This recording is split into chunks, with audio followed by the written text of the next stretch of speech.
We are targeting Fire Festival 2 for the end of next year. Yeah, no one cares. Even though it may not fully be what it once was, they just want to rally behind the villain and see, like, can they do it? One of the biggest mistakes I've made earlier on in my career was saying yes to everything. This one hits because we have hobbies, we have passions, we want to show the world that, but that kind of stops us from growing. Branding is a long-term game. Branding never stops. You're constantly working on it. It's the feeling that we give the people that's the brand. What's poppin', what's poppin', what's poppin'? Welcome, Nicky and Moose. I'm Nicky, that's Moose. What's up, Moose? What up, y'all? And on this episode, we're going to be talking about the hidden gems, and I'm talking about branding and business gems that Netflix documentaries have that we just never talked about before. So we're going to talk about it on this episode. The top 5 mistakes that personal brands are making right now. And then we have a new question of the day. Strong team or brilliant idea? What's more important to a brand / business success? Moose, how are we feeling about this episode? Those 5 mistakes that brands are making today are beyond common. So if I were you, I would stay tuned for that one. Let's get into this intro. 2 kids from Queens, cut from a different cloth. Now joining forces, helping you to elevate your personal brand. Yeah, I'm talking about Nicky and Moose, bringing you a never-before-seen perspective into the mindset, the mentality, the behaviors, the driving force, but more importantly, the stories behind the people and brands that you know and love the most. And of course, this episode is powered by Ecamm Live, the #1 all-in-one streaming platform that not only allows you to stream on Facebook, Instagram, YouTube, LinkedIn, X, all of those great platforms, but it's amazing for pre-recorded videos too, like a podcast, like courses, that whole 9, amazing for your Zoom calls and your Google Meets. But we're giving away 14 days for free on us if you go to www.nickyandmoose.com/ecamm, that's ECAMM, and get that 14-day trial on us. Moose, how we feeling? Man, feeling pretty good. Crazy to think. I was just thinking about what number of episode we're on. I know we haven't mentioned this in quite a minute, but I'm like, yes? Yeah, up there. 154. Yeah, 154. We're here. Big. We're here now. That's big. Yeah, that's big. But yeah, no, things are good, man. Chilling. I've been finding some new ways. So I had this thought, right? I said, when social media first came out, most people were using the platforms to be social, right? They were giving life updates, socializing with each other. As social media has expanded and become so much more than just that, we now go to social media for entertainment and education and a lot of different things. But for people who are trying to be creatives on the platform or contribute and create more content on the platform, when you spend time or too much time on the platforms to get ideas of what to post, I feel over time, it actually drains your creativity. So I say that to say, I had that epiphany this week, and I said, you know what? Instead of scrolling for ideas, I'm going to start doing some Netflix. I'm going to get on Netflix and see what's going on over there. Like, I haven't tuned into no shows. I haven't really watched any movies. I think the last movie I might have seen was the movie about Michael Jordan, getting his sneaker deal, Air or whatnot. So I went on Netflix yesterday, browsing, which, by the way, can someone please let me know if there are any social media accounts that are specific to what movies and documentaries you should watch now? I think that's such a great idea. Like, imagine that. That's so brilliant. It's like, yo, that would be good, right? Because I want at least 15 minutes yesterday just browsing, watching different trailers, trying to find something that I like. Long story short, eventually I ended up on Jake Paul's documentary, which is such a good one. Pretty dope, I must admit. Yeah, it's really good. Pretty dope. So I even got some lessons from it, man. The first line, just like his brother saying, "Yo, he tricked you guys into thinking that he's a boxer. He's really a promoter." It's like, yo, dude is a marketer, and it was just really confirmation to me, Nix, that no matter what type of business you're in, no matter what kind of brand you're trying to build, you have to do marketing. You have building branding and marketing skills is absolutely necessary. There's no way around it. And so that was a really good lesson. And so yeah, that was kind of my my takeaway from the week, and just sitting back. That's the only lesson you got out of it. There was more actually. The one that you shared with me, it was one that you shared with me that I thought was really good. What's the one? Name a couple, because you shared one with me that was so dope. Hold on. So because I also watched it. I watched it on one of the flights that I was on, and one thing that I know when it comes to the Paul brothers is that everything is done intentionally. So even though people weren't taking him serious about the boxing, he strategically picked his fighters. So if you pay attention and That's the one. Yeah, shout out to everybody who are actual boxing fans. Y'all probably figured this out. But he picks like you old, retired, or haven't been doing anything UFC fighters and entertainers, right? He literally picks them to get into the ring. Why? Because this is kind of like his reps. So if I'm trying to look good,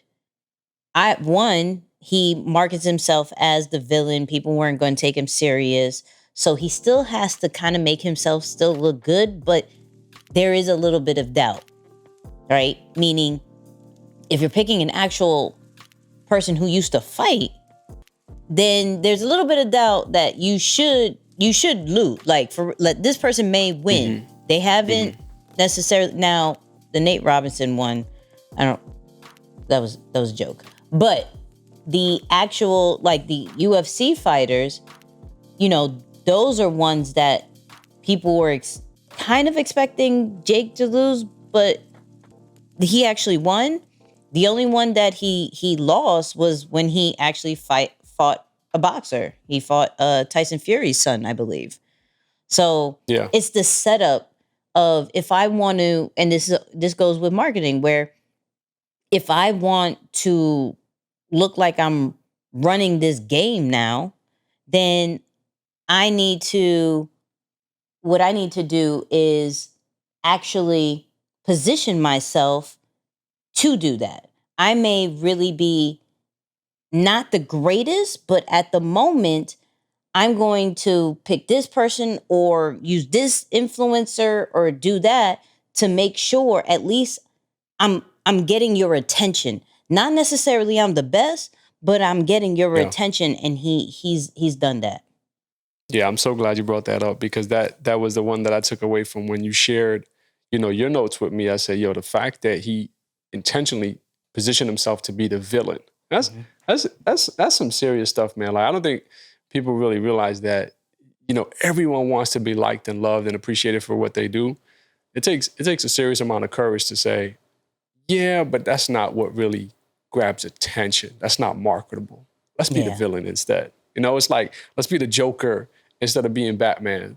So that was dope. So yeah, I don't know, maybe a new segment on the way. I don't know, Nix, but hey, definitely because I got something. I got something that I saw on Netflix too. So we may just have to watch random documentaries or books and just kind of make it into a thing. But one thing I'm surprised that you didn't point out was when he does his MVP promotions, like the business that he actually created around it, he actually found a business partner that knows all about the business side and the fighting side. He is literally just the talent and the marketing genius behind the actual business, but he found somebody to take care of the politics, to take care of the business side, and those types of partnerships really need to be shown a little bit more, because we look at the talent as, oh, this is the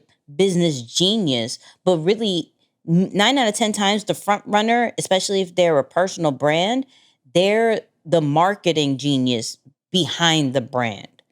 They're not. So it's rare. Some are really great business owners and great business people that knows how to work those situations. But 9 out of 10 times they have a business partner that takes care of that, and the people who are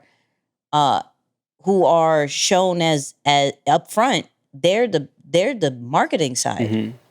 Yeah, no, that's very true. That's very true. It's like it's easier to focus on one thing instead of having a rip and run between what I've called on the podcast on other episodes the why and how person. It's like, yo, you could be just one of those people instead of trying to do both. So it's much easier that way for sure. That's a fact. That's a fact. As for me, I mean, I was in Netflix too, but for a different reason. So I saw something and it pissed me off, which made me go back and watch a certain documentary. I saw this particular video run through my timeline, and I was very, very confused. What's up, guys? This is a big day because as of right now, Fire Festival 2 tickets are officially on sale. It has been the absolute wildest journey to get here, and it really all started during the 7th-month stint in solitary confinement. I wrote out this. Yeah, no one cares. So for those people who don't know who that is, that's the guy who went to jail for the Fire Festival. Y'all remember that festival where we saw a picture of like a cheese sandwich, some tents, and people just super disgruntled. And it was all what's the guy's name? Billy? His name is Billy, right? Billy. I don't remember, but I know we covered this when it first happened. Oh, Billy, I got it. Billy McFarland. Billy McFarland went to jail for 4 years, I believe. It was supposed to be like 6, but 4 years for fraud, for saying, hey, this festival was coming through, and it never did. The fact that he's doing another one, and here's where it pissed me off, it's actually sold out. Come on, man. Well,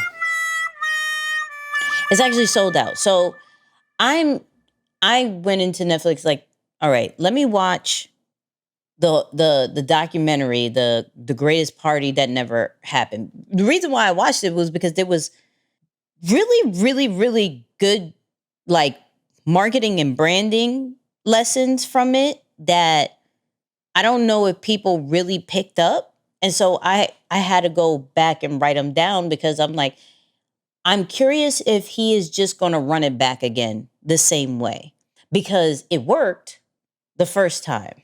So, for example, right, like he, of course, got all the best and trending models to go to this particular island that he supposedly bought, right? The Pablo Escobar island. So he got all these with no real direction. There was not somebody who was saying, hey, we're going to do this commercial, go here, here's the different scenes. It was more of just show your life. Hello, let's show your life.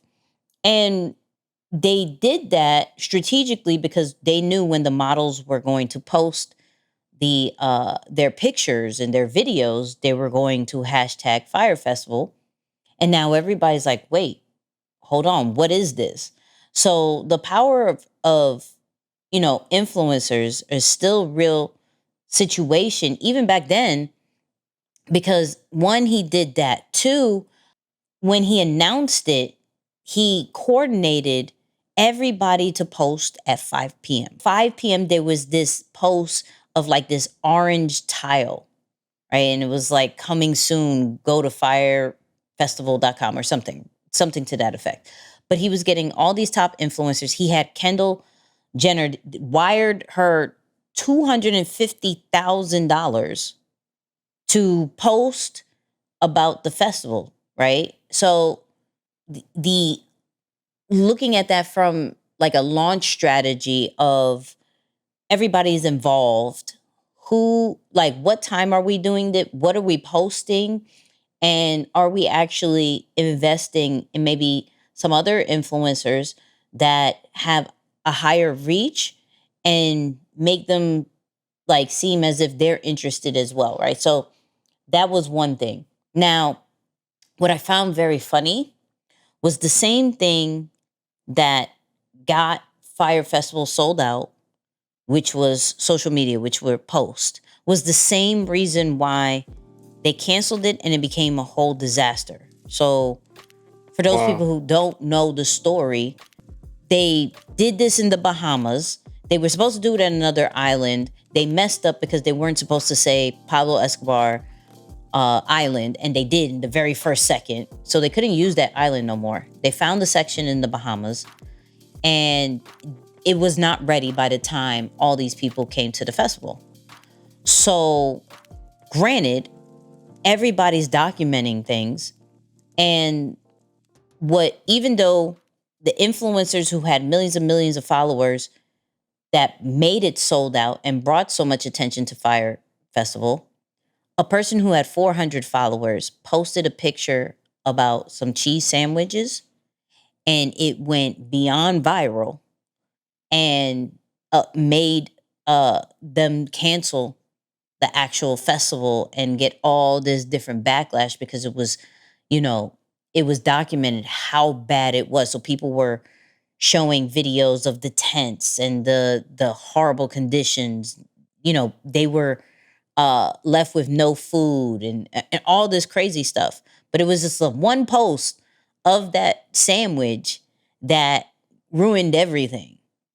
So it's not only how are you depicting it on social media to bring them in, is also making sure the experience is good, because the people on there can either heighten the brand or completely destroy it at the same time. So like I had to go through that documentary real quick, because I'm just like, if he's gonna run it back, what is maybe some of the lessons that he's going to take with him?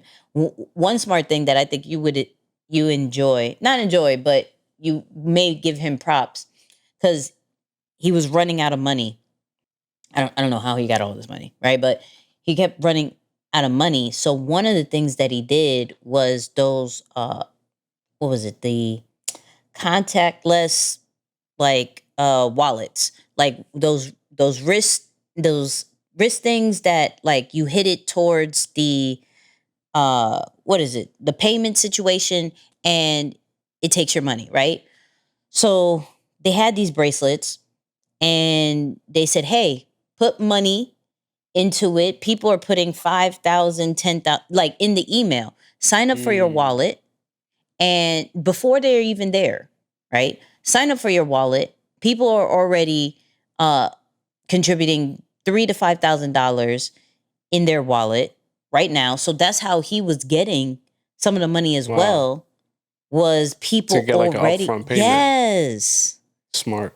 I said, we're not thinking of things like that? That's very, very interesting. So, that was dope. But then also, the need of influencers. Like some influencers will just post for the stay. So they were promised this like luxury villa situation if they posted 4 posts. If you post 4 posts, here you get this lavish villa that was never there. They had to go for a tent that had like air mattresses and cheese sandwiches. It was such a disaster. I just don't understand. The fact that the public can come back and trust somebody again after that, it just shows, man. Right. Some of the good people listening to this, y'all making this too complicated sometimes. I mean, sold out. Don't make it so complicated. That's crazy. So maybe, okay, in your opinion, why do you think that got sold out again? I think people are just curious, man. First off, I think the human race is a lot more forgiving than we make them seem not to be, if that makes sense. Because like I think of other situations like, and I don't want to mention names because it's probably not the greatest example, but it's the only one that comes to mind. But I think of situations where you'd be like, yo, there's no way dude is coming back from that. Time and time again, even though it may not fully be what it once was, people are still very accepting, either because they just want to rally behind, similar to what we said, the villain, and see like, wait, but can they do it? Like, people want to see it, either to see it succeed or see it fail, but either way, you're spending money, and so you're contributing, to the success of it. So I gotta say, man, I'm just looking at it from the side of all of the good-hearted people who probably overthink, their chances at success. And here's somebody who's like, listen, I know I screwed up and I did time for it, but let's come back and do it again. How about that? So I just looked it up. I just looked it up where it said pre-sale range is $499 for the first 100 tickets to $7,999 for the final pre-sale. Wow. That's crazy. Right. That's more Super Bowl tickets to some extent, or for some of the Super Bowl tickets at least. Wow. I'm so confused. Like, how are we here again? But I think for me, there's the thought of this has to go this time, because you can't be that dumb, right? Like, I think people are looking at it like, you can't be that dumb to do it again and mess up. Mess up. You have to come through with this. Probably also, let's be real. My man came out with what, 2 documentaries after 2? There was one on Netflix, there was one on Hulu. I think the one he actually did was on Hulu. And so maybe the investors knows, oh, we're going to get coverage on this. Point blank, because then I could go, if all fails, this man is horrible. How it was probably dumb of me to believe it after he's done this before. Like, they could play victim. But if it goes well, oh, they look like, of course, we believed in the underdog. So it just shows how much you could get away with just by simply trying too. The fact that he came back and tried again, I think he was in the hole for like 38 million or something like that. That's wild. That's wild. It was a crazy amount that he was. But once again, shout out to Netflix, Hulu, all this documentary stuff, because this is all documented. But I will say, from a marketing side, the team who did it is really, really dope. I wouldn't say he was the brain behind of it. There was a specific media team that did that. As far as the orange tile showing, like, in one thing that I saw was that as it got closer to the date, and this is something to put in mind as far as anybody who's doing an event or some type of launch, people were looking for updates as far as what does the site look like? Like, where is it going to be? What are the rooms going to look like? What are, is any of the performers, is there any videos of them saying that they're coming? So as things get closer, people are looking for any type of updates, and they weren't getting that. They were still getting the same, how do I say this? The same footage from that initial shoot of them announcing everything. They just sold a lifestyle of these different influencers and these models, and how everything is supposed to be amazing. And then it all started to make sense to the people who were actually there. But that's something to keep in mind. Like, when you announce something, how are you now revealing some type of updates? When I think about it, like, let's say if we're doing if we're doing a book or something, right? What are some updates that you could show? Maybe you got the first copy of the book.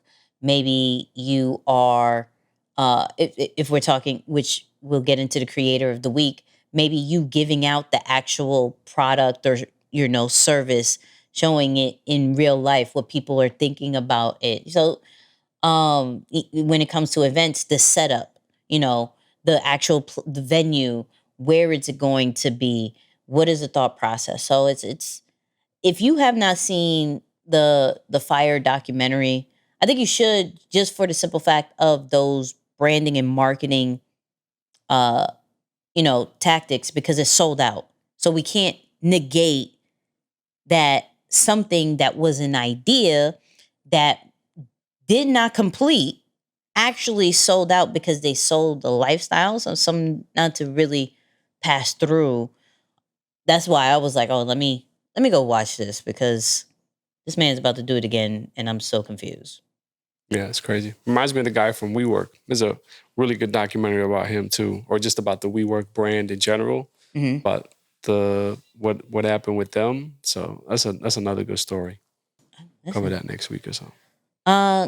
Let us know what documentary shows on Netflix that you watched this week, because clearly we were both on the same page with this one.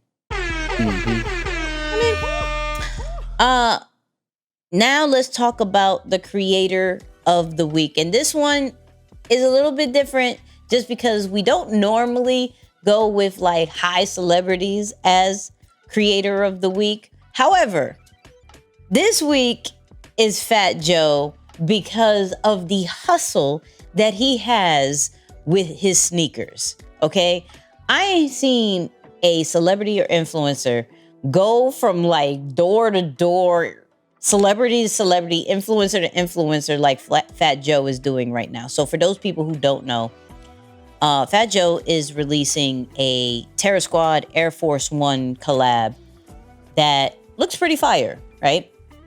But what's interesting is that when celebrities normally launch something, they gift all their celebrity friends the actual product. But you don't necessarily see them hand it to them per se, right? Like you see them opening it, the actual person who received it, open their mailbox, open the box, like, oh, look what so-and-so gave me. Well, Fat Joe has been literally everywhere. ESPN, Little John, Ludacris, all his celebrity friends. He actually also has J-Lo. Trust me, sis, you've been waiting for these. These are Terror Squad Air Force Ones. I had to come gift them to you. I mean, everybody wants them. Yes. You see them right there? Yes. There's 2 pairs? 2 pairs. We got them Is there for you. different color? Different colors. And this is going I'm in rehearsal right now. Ooh. This I love that. And that's This that is more ice blue. Softer, That's softer your type style. of thing, yes, you know? what it is. But guess what? We got breaking news for the people out there. Finally, in stores today, all the Up NYT stores today. Today, right now. Breaking news. Jenny's back on the block. That's it. And we here. So can we talk about how strategic that was? Because let me get J-Lo. How many? I don't want to mess it up, because I messed it up last time with how many followers she had. 251 million followers. Okay? Wow. Yes, all my other friends have 3,000, 13,000, 20,000, 50,000 million followers. But my friend right here has 251 million. Let me give her let me get the shoe to her, but also say that it is dropping on my store today. So I can get all that traffic, not only from my own social media, but also J-Lo's social media and all her audience. And let me sell out in, I believe, 8 minutes. You got to give it up to Fat Joe with how he is doing this launch for his sneaker. Shout out to Joe. if you want to pass the sneaker over here to the two of us, more than welcome. But we wanted to give the flowers because I think his strategy right now is so hands-on and not depending on the influencer or the celebrity to actually show it. He's like, come on, let's do a video right now about it. Here, I got it for you. He even did, I think he strategically went to Breakfast Club to give it to Envy and Charlemagne to then sit down and do an interview as well. So he was like, no, I'm just dropping off the sneakers. Oh, well, if you want me to sit down, hello. Wow. Let's do an interview as well because this is going to be great brand awareness for me. So shout out to Fat Joe. I think his strategy is fire. I like it. What you think about that? I feel like he's taking a page out of Khaled's book. That's some real DJ Khaled type stuff. But you know what? I'm not mad at it because clearly it's working. These guys are they're up there, man.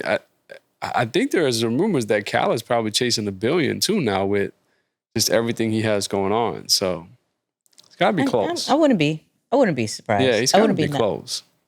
Yeah, I wouldn't be surprised at all. But hey, shout out to Fat Joe. Now, building off of last week, people. So last week we did the top 5 personal branding strategies from successful entrepreneurs.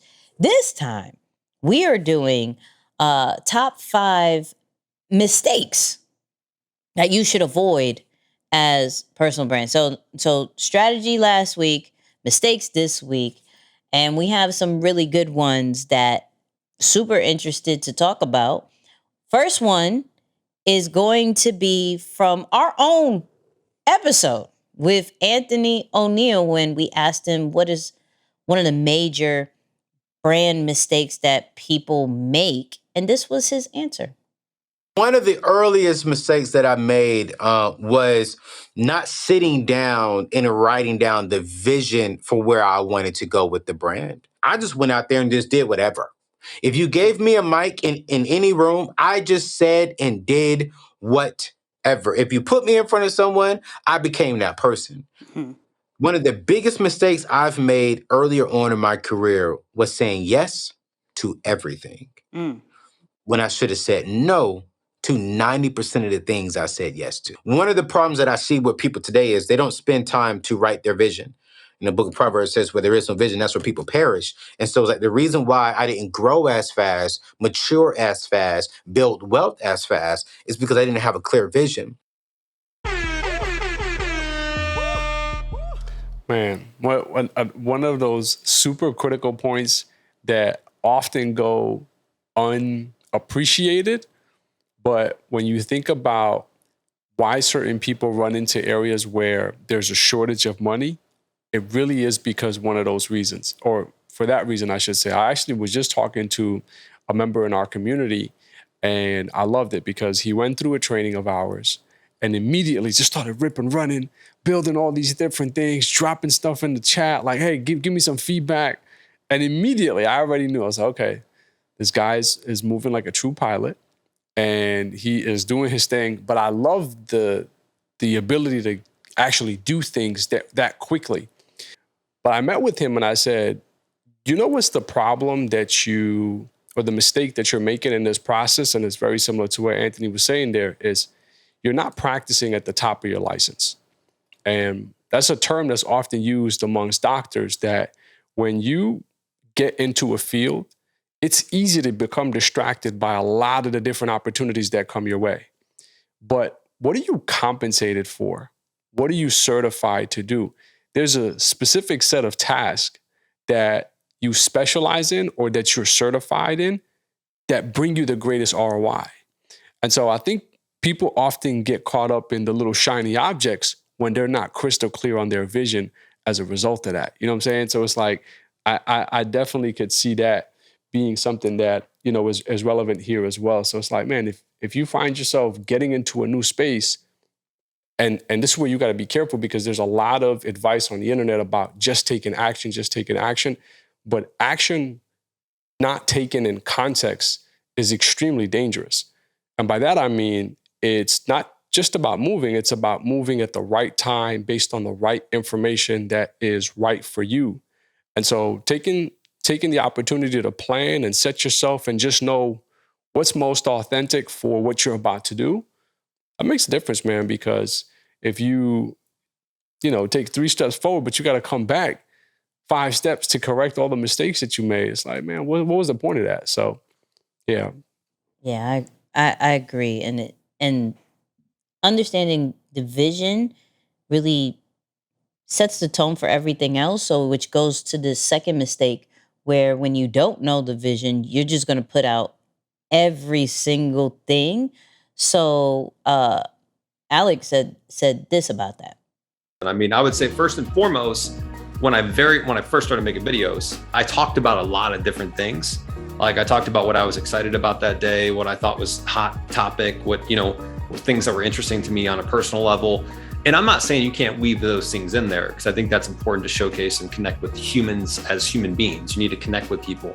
And so it's not like you never want to share personal stories and that kind of stuff. You do, strategically. But if you talk about everything, if you talk about 10 to 20 to 30 different topics, the problem is you're not standing out as a subject matter expertise in your area, and you're not really building a brand around that one thing. So this one hits because as humans, because we're personal brands, like we're going to have gifts to do a lot of things. We have hobbies, we have passions. We want to show the world that, but that kind of stops us from growing and building a deeper connection with our followers because they don't know what to follow. They're like, we haven't built that trust yet for them to like everything we do. So when he's talking about it from like a subject matter expert, I'm looking at it more as, how can I just build your trust? If I do one thing, and not saying that's the only thing I do, but if I do one thing and I'm showing you everything about that, and you undeniably are saying, yo, Nicky is dope for this. Moose is dope for this. Anything else that we may do, you're like, well, if they have proven stats over here, of course they're going to be good over here too. Because I already build that trust with you off of the one thing. That doesn't mean I'm going to stay boxed in on the one thing. But when we go to these social media pages, we don't want the brand confusion. We don't want your whole brain on a channel. We want one thing at first and then slowly introduce us to all the other things, or allow that to be more for a community exclusive rather than, I don't really know, like I'm good at this, I'm good at that, I'm good at all these other things. This is why we hear about niching down, and not niching down from, I want to keep you in a box. I only want you to do that one thing and be an expert at that one thing. No, I want you to build trust. I want people to look at you and say, I know they do this well. I can follow them on the other ventures that they have going on. We look at Gary Vee. Gary Vee went in on entrepreneurship, in on positivity, so that when he has different ventures, different events, we're like, that falls in line with who he is, and he's trying out different things, and I support it because he's given so much value to us. Same thing with ET. He speaks, we know him as a speaker, but when he drops a book, yeah, for sure. When he does the flight assessment, right, extreme execution, sure, why not? When he does the UOU mastermind, sure, why not? Because we trusted him with one thing and he never steered us wrong. So there shouldn't be a reason why he would steer us wrong in these other things. So when we're looking at branding ourselves and creating the content, what is the trust that we're trying to build with our audience and doing it in that kind of manner and just showing that and then slowly showing everything else, right? Next up is, how do I want to put this? Because this is a huge mistake people make when it comes to branding ourselves, which is, I got the logo, I got the website, I have a brand. Well, let's talk about that. Most small businesses don't build brands, they create visuals. Here's what they do. They design a logo, create a website, create some social pages, and wait for business to come to them. Here's what successful brands do. They define their audience, they analyze the competition, define their difference, they craft their communication, and they mobilize their message. Man, that's crazy. I'm getting flashbacks of when I first started in business. And that's exactly how I started. I'm just being super transparent. That's exactly my method. I was like, oh, I have an idea. I'm passionate about this idea. This is what I want to do. So where do I start? You get a logo, you follow that exact step, and you just wait for customers. And I remember, shout out to Kansas, man. We were in Game Changers back in 2017.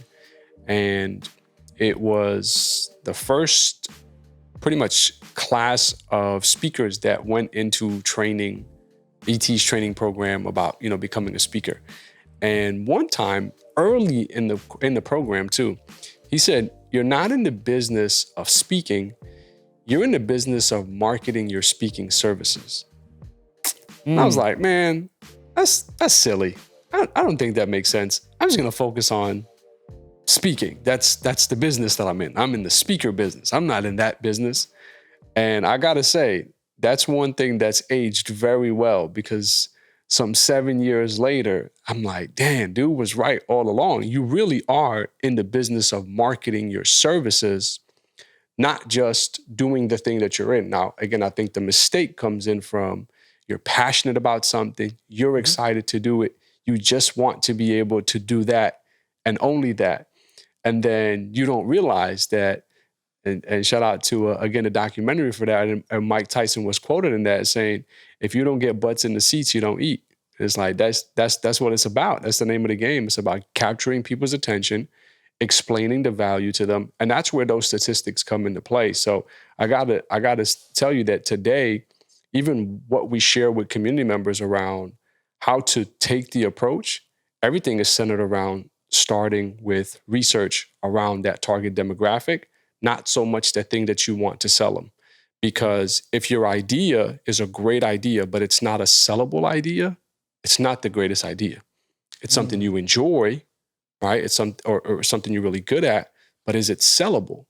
And again, this is where people start to dislike entrepreneurship and, business, because it starts to take the path of money and you have to think about dollars and cents, but you can't really monetize your gift or your craft if you're not thinking that way. How do I capture people's attention and either create the desire, or I have to find some statistics ahead of time that prove to me that this is a sellable solution so that there's a marketplace that's available for it already. Yeah, I blame social media, just media in general, of why we think branding is visual. And that's it. Yeah. Yeah, it's so much more. And what I love about what they said at the end, they broke down a strategy, right? Always having a strategy with your brand, because you can show people what it is, but if they don't know how it makes them feel, if it doesn't burn inside of their mind, there's not a brand. So the fact that they broke it down in that way is really dope. But when we have a strategy, here comes to the next mistake of what we do wrong when we actually do have a strategy. Final and biggest thing that we see is giving up on strategies and tactics way too soon. It takes time for any marketing strategy to gain traction and produce results. If you abandon a strategy too quickly, you'll never be able to see the full potential of your marketing efforts. Now, of course, he talked about it from a marketing side. I'm also going to talk about it from a branding side of what reminds me, and Isaiah, if for the video experience, find that that guy that's hitting the ground and like for stops in the middle. Oh, yeah. And is not just shy right of gold. by with all the gold and the diamonds and like just stops right there. Real brands take time. Content that actually works takes time, right? Of course, we have our outliers of some people will come out and all of a sudden blow up, right? That's actually more rare than common. And so when we have a strategy, we have to stick with it. We can't just say, I'm going to stick with it for a couple of days, a couple of weeks, a couple of months. Some really successful strategies sometimes take years, right? Especially when it comes to educating our audience of what this brand is about, what this brand is about to do, what kind of impact it's about to create, what kind of transformation it's about to give to you. That takes some time. So you have to show different show your brand in different ways, whether it's different content formats from a video, audio, picture, written standpoint, from a personality standpoint, where we're talking about maybe I have to go extremely direct to you. Maybe I have to make you feel safe. Maybe I have to make you feel included. Maybe I have to go super into the details. Maybe I have to go in those ways. Maybe I have to be more visual. What are the different visuals that I have to do? This all takes time and a lot of experimenting and just testing. And if you don't have the patience, do not have a brand. If you do not have true dedication and commitment to the process, then I would say just continue to stay as a consumer. You may get some quick wins here and there, but for a lasting brand, the strategy is important, and to stay the course with the strategy is everything, okay? Everything. Now, for our last mistake, right? And shout out to Moose for giving me this one because I thought this was fire, is if we are leaving the strategy too quickly, we have to understand that this is a long-term situation. And sometimes we forget that part. Branding is a long-term game, and a lot of young people don't understand this. So they treat branding like it's marketing. It's not the same thing. Marketing, branding, and sales are very different disciplines. Secondly, branding never stops. You're constantly working on it. Let's talk about the VT brand, right? So I have an entire team working on the brand. I hope you get the sense it's not just me. I've got a whole team that works on just what I look like on stage. Branding is a long arc. I love drinking tea and coffee. I'm never on stage without a cup of coffee. You would have seen me on stage today. I had a cup of coffee. It's part of my brand because I'm a coffee guy. So as a consequence, we're launching a VT coffee brand called Hello Family. Now, why Hello Family? Because if you ever listen to my podcast, I started by saying, hello. You do that family. all the time, yeah. Right. Reminds me of our intro. I got to come out with something that says what's popping now. Great. Yeah. I was going to say, it reminds me of our intro. What up, y'all? Yeah. Yeah. Super consistent. No, I came across this clip and I said, man, that's so good because, you know, to your point about giving up on a strategy too soon, typically when you're growing through the ranks of building your brand or growing as a business person, you make the mistake of thinking that branding is a logo.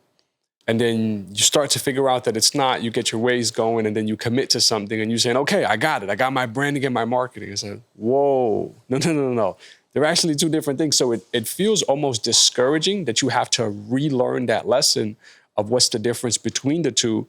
But I love how he breaks it down because, you know, to me, I just converted it to branding is what you're known for. Marketing is the act of capturing attention.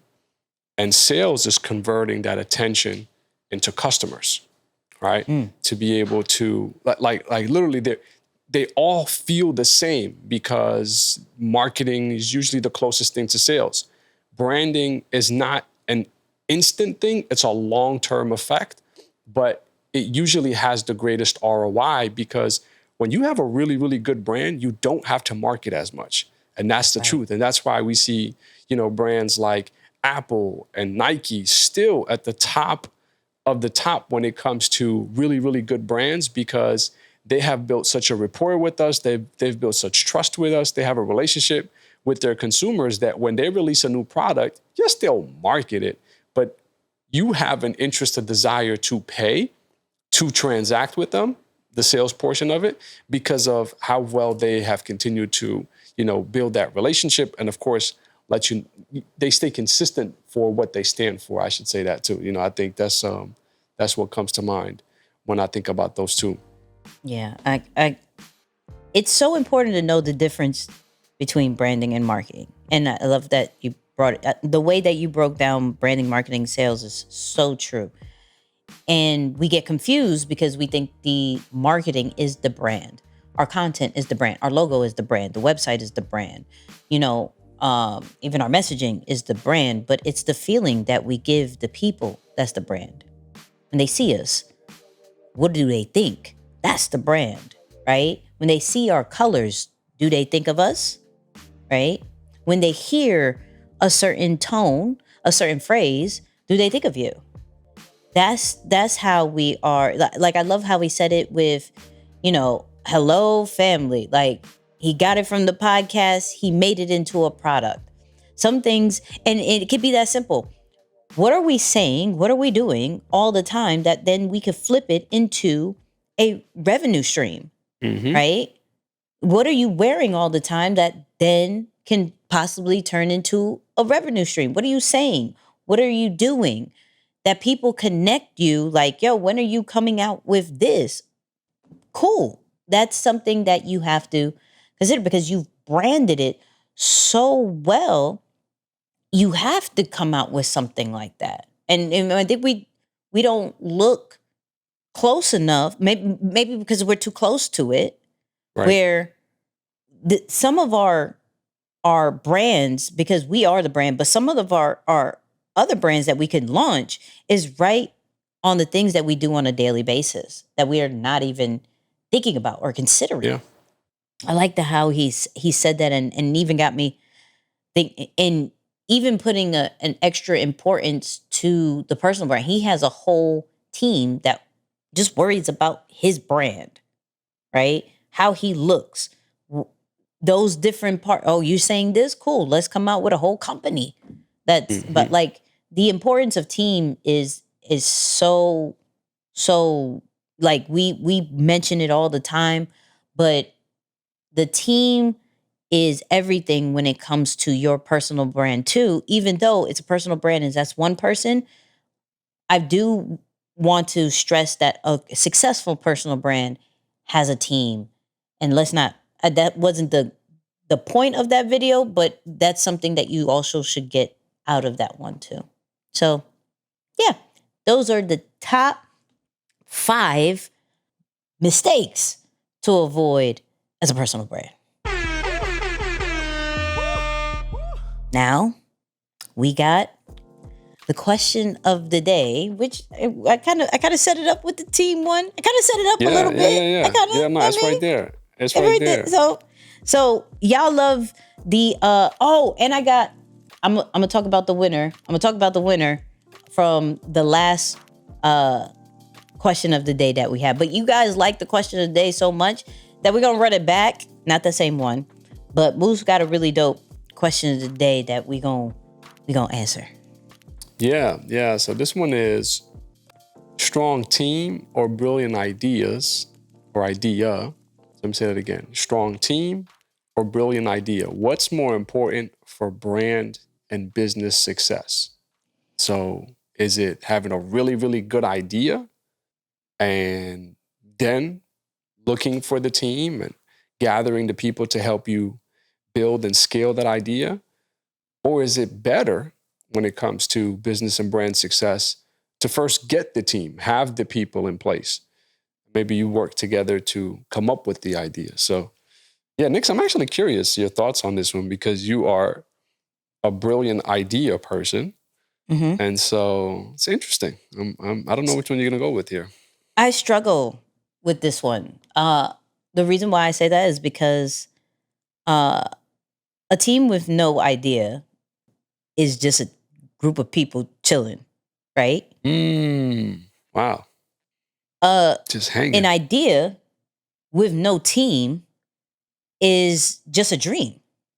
Like you can't do anything without the other. So strong team, great. You can execute on anything, but what's the direction? Like without the idea, you cannot break it down into tangible action steps that you now delegate to the team. So you just have people chilling, looking at each other like, I am strong, I'm great. We could accomplish anything together. You can. Now what? What? Right? Okay, so all right, how about this? Shouldn't every great team have an idea person? Like, you know what I'm saying? Let's think about the team you're on right now. Mm-hmm. There's at least one great idea person, and that's what makes the team great. Yeah. So is the team really great if they don't have one great idea person? So, okay, now because see, there's different things that make a great team. So the ideas person isn't only the thing that I wouldn't say controls, but contributes deeply to a great team. It's funny, I was reading this book, it was like The Sixth Working Genius or something like that. I'm gonna try to find it. It's in my Audible. We be giving y'all books and documentaries all day. I don't know if y'all understand this. The 6 Types of Working Genius. Have you read that book? That's interesting. You should, especially since it'll kind of go hand in hand with the flight assessment, flightassessment.com, for those people who don't know what I'm talking about. They say that there's 6 types of working genius, right? 1, wonder, invention, discernment, galvanizing, enablement, and tenacity. So there should be a person, according to this book, there should be a person that their genius is one of these things to make a complete strong team, right? So there has to be somebody who is wondering and asking all the questions. So the person who comes up with the idea is cool, but that's the same person who's not going to probably see it all the way through to execution. That's real. That's the same person who's not going to ask all the right questions to see if it is even feasible at this moment. Yes, the idea is important, but if you don't have the team that flushes it all the way through, it means nothing. So even when you look at the team of, okay, do you need somebody who actually has the idea? Yeah, you do. That's one component of the team, but you need somebody who also gathers everybody up to do to figure out the idea. You have one person that thinks of all the details of it. That the one who's super supportive, that's another person. Like there's so many things of a team that I'm like, as much as of an ideas person that I am, right? And I feel that the world revolves around ideas and everything like that. I know I am nothing without a person who pokes holes at it. And I'm nothing without the person who supports and makes sure that it is done in the way that the vision is said. And then there's is nothing compared to the person who quality checks that joint. Yeah.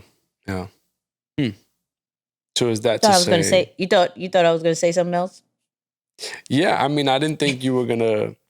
Yeah, I wasn't expecting you to go there. No, I thought, because I know you to be an idea person, but I also know you to be a super loyal to team person. Like, you know, you're like super out for your team, which is cool. So I was like, okay, this is gonna be an interesting one. I'm curious to know which way, you know, you were gonna go. So yeah, I'm neither. Yeah, I'm that's why I said I was torn, because I'm you can't do anything without an idea. You need the idea. But yeah. I think for me, I feel like I've been each of those in different seasons, but right now I'm definitely more of the great idea focus. Although it's channeled through a team. So it's easier to think of great ideas when you have a team, right? Because you can bounce your ideas off of the team, similar to what you said, someone who's poking holes at it. So like bouncing your idea off of a team, I think definitely makes your idea more complete and it seems achievable. So it's not to say one without the other, but I'm definitely, just speaking from my personal experience right now, I was listening to a video on YouTube, and just to sum it up, it was saying, how can you, let's say you want to gain a lot of money, and money is an infinite resource. You can achieve, they print that stuff. There's millions and gazillions of it all over the place. But you choose time and hard work, effort, to acquire money. Those are both limited resources. Everyone's going to run out of time eventually. Everyone has limited energy because eventually we need to stop to rest, right? Let's just take it in a single day's time. So the question was asked, so what resource or what input is infinite that would allow you to also get infinite outcomes, right? The money that you want. And the answer was your imagination. It was like, yo, that's the thing that you could just create ideas to essentially do that. I said, yo, that's so true. Like, I've never thought about that because I'm so black and white. I'm so tangible. I try to be very strategic and analytical with everything that I'm doing, that you never really use that. I don't know what side of the brain. Is it the left side, the right side? I don't know. Whatever side, the creative side of the brain is on, you don't use that as much. And so I found myself now in this season just really thinking about, okay, how can I do the stuff that I heard Nicky talk about sometime with the meditation and I just want to dream and do stuff. So I'm like, yes, I'm kind of in that season right now. I'm in the great idea. I'm in the great idea season right now. yeah, but so first off, shout out to you. That's not next thing I'm saying is not going to downplay anything you just said, because that's fire. That you're in idea mode, because you're definitely in a poke holes. There was a poke holes season, right? For a long time. Don't ever go in that season. Don't go to him with ideas, because he'd be like, okay. The double though. Right. Because it's a good idea. So if you only hear one it's not that good of an idea. He's going to go in. Yeah. He's already processed of all the things that shouldn't go. But if he goes twice, or like there's a longer pause, he's really thinking of how to, like, okay, I really got to come back with a counter. You know what I mean? Like, so he was good at that and made you really assess your idea. So it's definitely his season of that is definitely needed for somebody who is a strong ideas person, because strong ideas people think their ideas are like perfect each time. Okay, you can't tell me this idea is in fire because it came to me in this way. And he's like, okay. So have you considered? Not saying it's a bad idea, but have you considered? And I'm like, man, if you don't be quiet. Golly. First say really dope idea. Like, he's one of those people you need validation from. Like, just say it was dope. No, it was. It was a good idea. I like that. I mean, so, but back to what I was saying. I went super sidetracked. Just to give y'all an example. Of right, what just the give you an example. Maybe, right? Yeah. But I will say this. So I fear, not you, I fear people who are not ideas people to come up with ideas and try to execute on it. I'm going to speak on a transparent moment, no names, but if you understand this, cool, right? So there's somebody I love who had a feeling about something, right? And was like, I'm going to do an event, right? And I'm like, great. When? 2 months. What? Oh, If I I know don't- this person. Right. I know this person. You don't want to think this one out? If I don't do this now, I'll never do it. We just got to fail forward. And you know, I'm in the season of the hell you won't fail forward. Like, this is not, can we stop doing this? Can we stop being in this season of we just got to do it and just fixing it? Okay. So here I am now, being the person who pokes holes. Okay? Just Switcheroo because, on them. right. Just because I just came from InvestFest, and though that wasn't my event, there was a booth that was involved that I dropped a lot of situations because I didn't think of certain details. Situations So- as in money? As in money, as in certain things just not being executed as the way it needed to be. Like not solely just money, but like I had a vision Yeah. and it didn't come out exactly the way I wanted it to be. And I blame me because I feel you. I didn't think it all the way through, right? How long I was go- that planning process for that? That the was planning process. months. That was More than 6? 4 months, 4 or 5 Oh, wow. months, Okay. right? So, and I thought that was long. Now I'm like, if we're thinking about doing this again, we're going to think about it top of the year situation. Like, if it's going to stay in August, we're thinking of this in January. We're going to think 8 months out, right? Yeah. So cool. I said, you know what? Okay, what about the person who's going to check everybody in? What about the person who is going to seat the people? What about the people who are going to sell merch? Who's in charge of the experience? Who's going to be in charge of it? Who all these are? Have you thought about this? You're solely thinking talent now. But have you thought about all these different things? One of the things that I learned from being on Trap's tour is the importance of volunteers. If this is going to Very be important. your first event, who's going to volunteer? Are you just assuming people are going to do it? Like, great idea, amazing idea. But who's the strong team? Yo, do you need help? No, I'm good. Oh, you are. Okay. Wes. Okay. I don't know what to tell Alrighty you. then. Yeah. So that's why I'm torn. Because to sit there and say that's not a good idea, it's a great idea. But the No, but strong let me- team is needed. Let me kind of give my my final words a little early, right? Ooh. Because and it's actually right in line with this because I'm naturally a planner. I'm a super planner, and I think I finally Super duper matured in planner. my planning. Super duper planner, and I've matured in my planning because I realized that a really really great plan allows you to take immediate action. A good that or a down. poor plan, I'm gonna go there. A good or a poor plan, when you finish a good or a poor plan, you know what you have to do more of? More planning. It's like, no, hold on a second, buddy. If you you were just in the planning process and you quote unquote finished the plan, why do you need to do more planning? Because it's a bad plan. So is A that the good meeting of a plan- meeting? Is that the meeting of a meeting? Yeah, it's like, oh, we just had a meeting. All right, so let's meet again to talk about what we met about. So it's like, so that's a bad plan.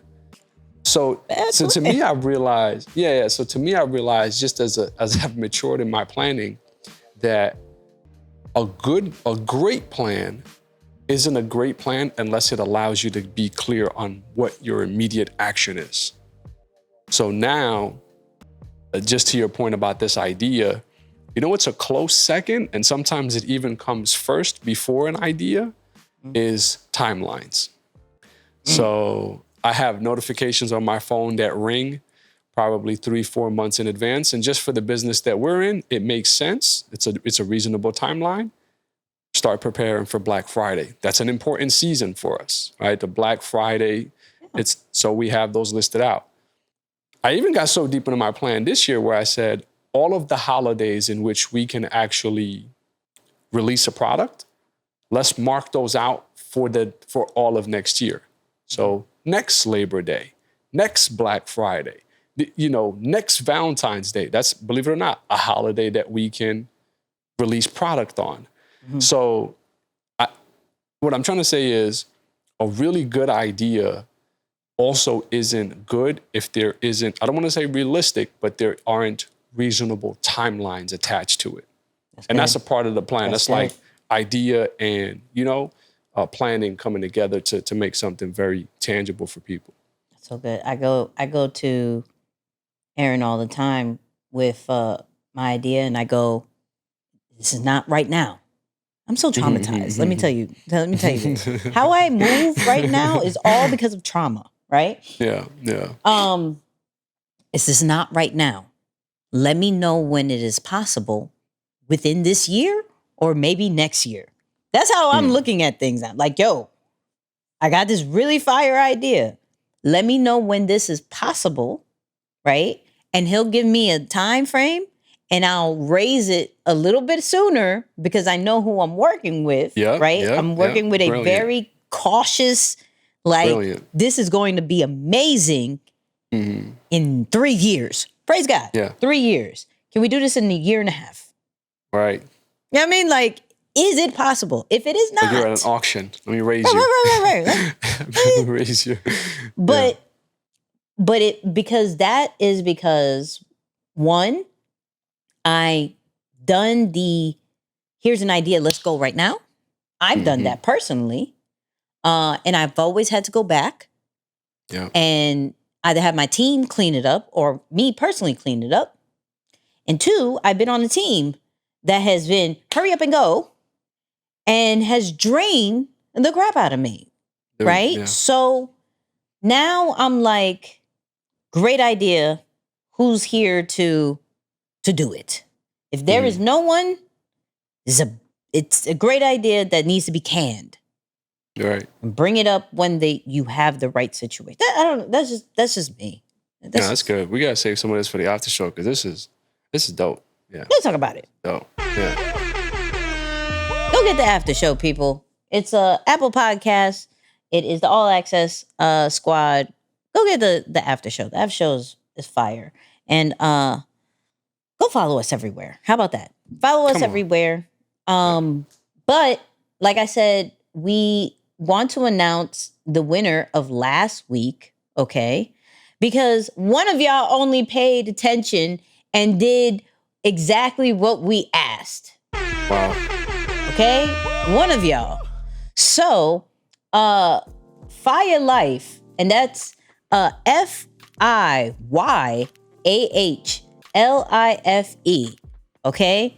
You went on episode 153's YouTube video, right? And you put $1,000 to start an online coaching / podcast business. And you broke it down into $500 ads, 150 Zoom, 120 Canva, $100 of cloud and storage, $50 of TubeBuddy, $50 of haircut, and $30 of the domain and custom email. You were the only one that paid attention to do it in the actual YouTube video. So you win the $500 from us. Wow. So what I'm going to need you to do, there's two ways you could do this, okay? Either you email me personally, right?